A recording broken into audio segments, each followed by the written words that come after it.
how much of kind of what we've talked about so far of the new generation is kind of backed up by the fact that while this is all starting to go on in '94, things are still going down. Hogan's debuting in WCW, and while initially there was a buzz that he was going, it was kind of the same old. I mean, I think they did a little bit better when they had him, but they didn't do better enough that he was, you know.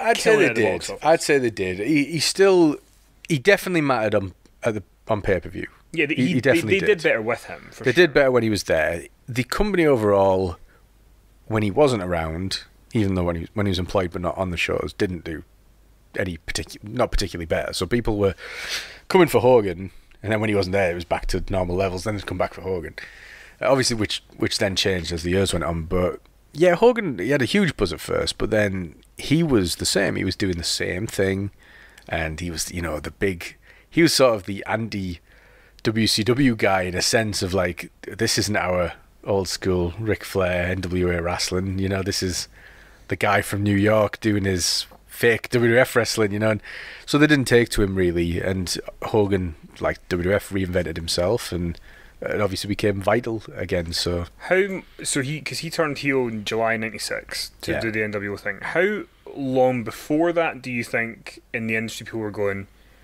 oh, this is just the same old stuff, it needs to change? Well, at least a year. I mean, people had been saying about Hogan since '92, really. So to be fair, the actual reaction to him getting thrown out of Rumble '92, the huge pop from his own crowd, like, people had already started to turn on the Hogan act, I think, because that's what people do. If something's going on for so long and it's successful, people don't like that, and it's like, well, what's the next thing?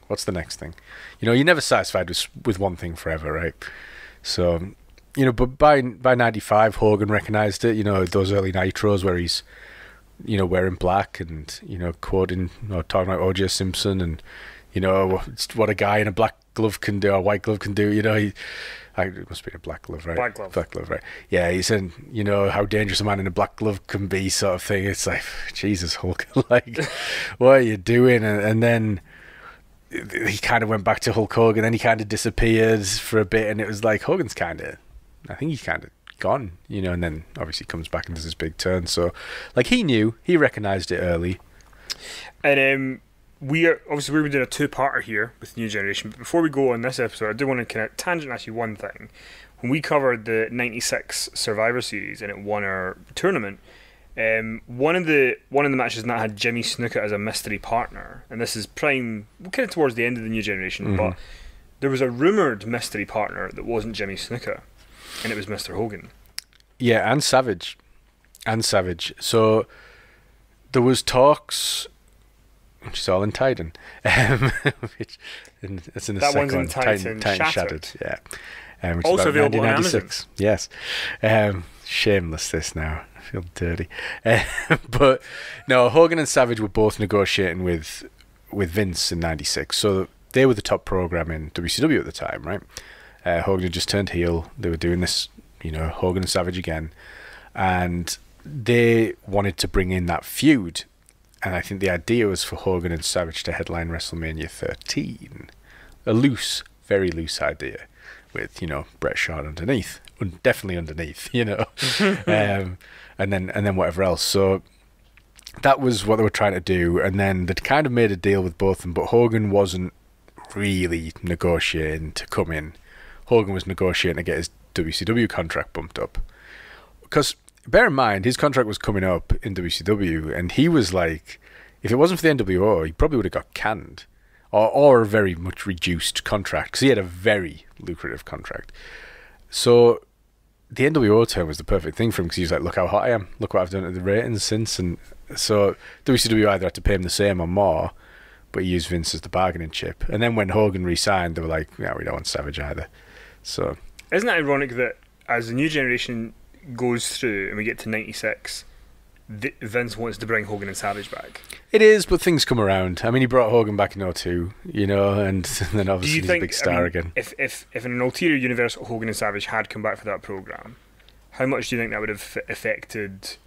There'd be no Austin. No Austin. Nah, there'd be no Austin. There'd be no Austin as we now know Austin. There'd be no Rock the way we know Rock. Like, because it'd have basically been an extension of the New Generation, I guess. If not sort of a regression back to Hulkamania, and it's law of diminishing returns. It wouldn't have worked the same. We saw that in 2002, you know. Hogan's red hot for 2 months, and then by May they're like, let's get the belt off him, you know. Just throw him in the mid-card. It probably wouldn't have been quite that extreme, but people would have got sick of it quick. And you wouldn't have been building new stars because there was no need. They were forced to. That's the key. They built new stars in 95, 96, 97 because they had no choice. They were they're in the Monday Night War as well. They had competition, so they were forced into it. When Vince is backed into a corner, that's when he's at his best. Or it certainly was the case. And that's what happened. He was backed into a corner. He's in this fight. He's losing this fight. His stars are all gone. He's like, right, I'll show you, you know. And he did. But when he's got Hogan and Savage coming back, it's like, I'm fine. I've got these guys. It doesn't matter about that Bret Hart. Just put him back in the mid-card with Isaac Yankem. Speaking of Isaac Yankem, in part 2, we're going to go through all the bad gimmicks of the New Generation and the click and the turning point in 96 where it all kind of started to turn around. But that is it for part 1 of the New Generation. Before we go, favourite guilty pleasure of the New Generation and why? Can I pick more than one? No. I'm not sure if my first one counts as guilty pleasure in this generation. So Giant Gonzalez, if he counts. Of course he counts. Excellent. He's just so tall. I've watched Giant Gonzalez Tatanka from Superstars because they uploaded it on the network recently. I've watched it like 3 times during this lockdown period because it's just... Tatanka comes in, he's unbeaten. It's King of the Ring qualifier, right? He's unbeaten, and Savage is like, whoa, on commentary, oh, hell. I don't know if he'll be unbeaten after this. And Lawler's like, well, he definitely won't be. And Vince is like, no, he's the Native American, he will be. And he's all full of piss and vinegar, and then, poof, one chop, and he's dead. He's dead. Just down, doesn't move. It's like, put him over so big by just taking that one bump. And then he does win by DQ or whatever, but yeah, he gets killed, though, in the process. He's so tall, man. Like, I like to see wrestlers that are just ridiculous. You're like, he's so good. He was so tall. He is just so tall. Like, he looks absurd. It's like, that's wrestling to me. Cartoonish, ridiculous nonsense. Big furry suit. What's yours? I don't want to pick Gonzalez next. That probably would have been my choice. Because Gonzalez probably would have been my choice. I also love... I love Mantor. Like, half man, half bull. With Jim Cornette. And that was a rib. That's got to be a rib on Cornette. He couldn't get in the ring with the bull on his head. Yeah. You just can't make... I mean, you can't make that up. What were they thinking? You know? I don't know what inspired that. Vince must have saw something on TV about he's half mythology. Man, he's half bull. Yeah. So they come together to create the ultimate superstar. How can he lose? Oh. Yeah, he's about 5'5", but... That's a ding-dong theory, that, isn't it? Yeah.